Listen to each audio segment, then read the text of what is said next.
আসসালামু আলাইকুম ভিউয়ার্স। প্রথমে জানিয়ে দেব আজকের প্রধান শিরোনামগুলো। বাংলাদেশি হাইকমিশনে ভারতীয় উগ্রবাদীদের হামলা, জীবন সংকটে আছে পররাষ্ট্র উপদেষ্টা তৌহিদ হোসেনের। শুটার ফয়সাল করিমের অবস্থান সুস্পষ্ট নয়, সে বাংলাদেশেও অবস্থান করতে পারে, গোপন সূত্র থেকে জানতে পেরেছে পুলিশ। এখন থেকেই যৌথ অভিযান শুরু, বললেন ইসি। শুনছিলেন শিরোনাম, এখন দেখবেন বিস্তারিত আলোচনা। পররাষ্ট্র উপদেষ্টা মোহাম্মদ তৌহিদ হোসেন বলেছেন, বাংলাদেশ মিশনের দিল্লিতে কূটনৈতিক এলাকার ভিতরে অবস্থান খুবই নিরাপদ স্থান। সেখানে হিন্দু চরমপন্থীরা ওই স্যানিটাইজ এলাকার মধ্যে আসতে পারবে কেন? তাহলে তাদের আসতে দেওয়া হয়েছে, এমন ঘটনা প্রত্যাশিত নয়। রবিবার বিকালে তিনি পররাষ্ট্র মন্ত্রণালয়ের সাংবাদিকদের প্রশ্নের উত্তরে এমন মন্তব্য করেন। প্রসঙ্গত, গতকাল শনিবার রাতে ভারতের রাজধানী দিল্লিতে অখণ্ড হিন্দু রাষ্ট্রসেনা ব্যানারে বাংলাদেশ হাইকমিশনের সামনে বিক্ষোভ করেন।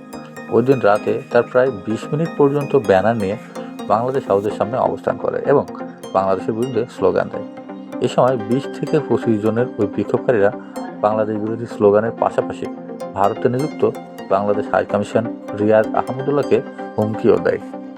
তৌহিদ হোসেন বলেন, তারা বলেছে 20 থেকে 25 জনের দল, হিন্দু চরমপন্থী 20 বা 30 জনের একটি দল এত দূর পর্যন্ত আসতে পারবে কেন এমন একটা স্যানিটাইজ এলাকার মধ্যে? তাদের আসতে দেওয়া হয়েছে, তাহলে নর্মালি তাদের আসতে পারার কোনো কথা না। তারপরও তারা হিন্দু নাগরিককে হত্যার প্রতিবাদে সেখানে আগুন দিয়ে চলে গেছে।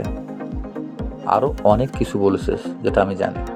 পররাষ্ট্র মন্ত্রণালয় বলেন, আমার কাছে প্রমাণ নেই, কিন্তু আমি শুনেছি যে হত্যার হুমকি দেওয়া হয়েছে। সেখানে এসে তাকে হুমকি দেবে কেন? পররাষ্ট্র উপদেষ্টা বলেন, ওখানে হাইকমিশনের পরিবার সহ বসবাস করেন, তারা ঝুঁকি বোধ করছে এবং থ্রেটেন ফিল করছে। ইনকিলাব মঞ্চের মুখপাত্র শরীফ ওসমান হাদিকে গুলি করা শুটার ফয়সাল করিম মাসুদ দেশের বাইরে চলে গেছেন কিনা এমন নির্ভরযোগ্য তথ্য এখনও পাওয়া যায়নি। অনেক সময় অপরাধীদের অবস্থান নিয়ে বিভ্রান্ত ছড়ানো হয়। রবিবার বিকালে সচিবালয়ে স্বরাষ্ট্র মন্ত্রণালয় আয়োজিত পুলিশ, র্যাব ও বিজিবির যৌথ সংবাদ সম্মেলনে এই কথাই বলে পুলিশ সদর দপ্তরের অতিরিক্ত আইজিপি খন্দকার রফিকুল ইসলাম। শুটার ফয়সাল করিম সম্পর্কে সাংবাদিকদেরকে এক প্রশ্নের জবাবে খন্দকার রফিকুল ইসলাম বলেন, ফয়সালের শেষ অবস্থান নিয়ে আমাদের কাছে সুনির্দিষ্ট কোনো তথ্য নেই। এটা পেতে আমাদের বাহিনী ও গোয়েন্দা সংস্থা কাজ করছে।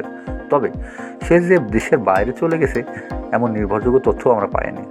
অনেক সময় অপরাধীদের অবস্থান নিয়ে বিভ্রান্তি ছড়ানো হয়।